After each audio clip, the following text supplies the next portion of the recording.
Hello, and welcome to Chemistry Cooking. I'm Reese. I'm Pascal. And I'm Tate. And today on Chemistry Cooking, we will be making a cake and teaching you the chemistry behind baking. For this experiment, you're going to need mixing bowls, a whisk, and 2 pans and an oven. You're also going to need sugar, baking soda, butter, vanilla, milk, eggs, and flour. Each of these ingredients is important, and by mixing the ingredients together and heating them, they're going to react and undergo physical and chemical changes to create our cake. So first, we have to preheat the oven to 375 degrees. Next, we will begin to make the batter. The first thing you want to do is combine flour, also known as C6H10O5, and baking soda, also known as NaHCO3, in a bowl and mix together. By combining this, we are creating a homogeneous mixture. Next, we are going to combine the sugar, also known as sucrose, or C12H22O11, and butter in a separate bowl.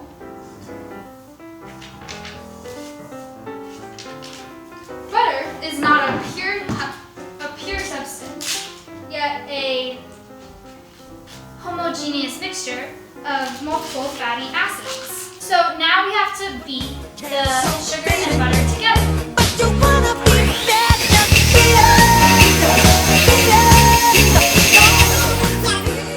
And this is our end product of the butter and sugar.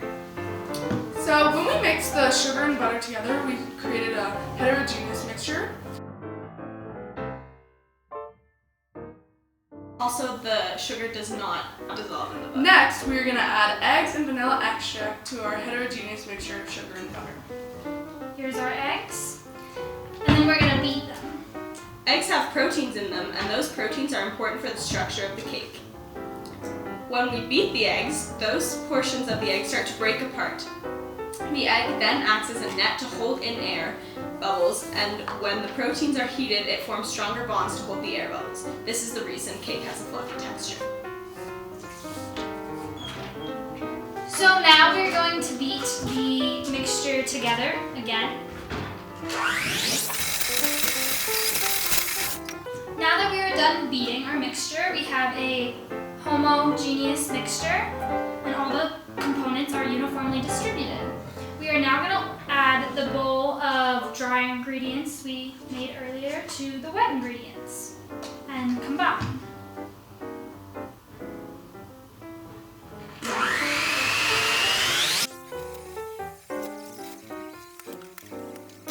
And finally, we are going to add our last ingredient, milk, to our mixture. We're finally done with our mixture. It is homogeneous, and this is what our batter looks like. We're ready to put it in the oven now.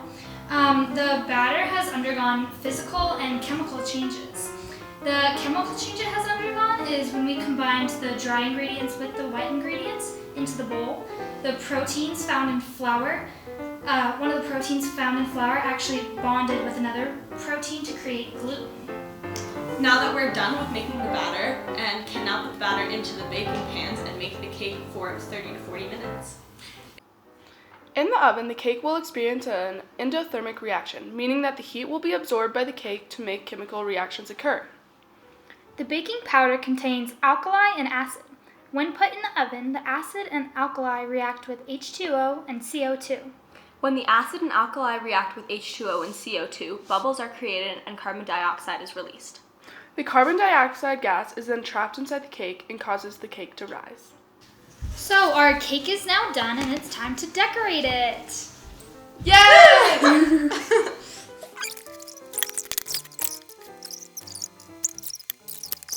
Happy birthday, Andre! Happy birthday to you.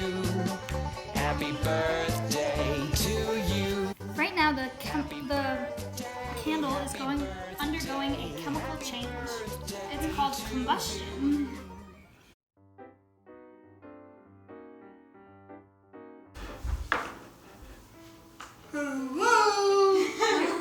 Hello, and welcome to... wait. Sorry. Okay, go. Wait, you gotta give it seconds now so that I can cut off. And the components are uniformly distributed.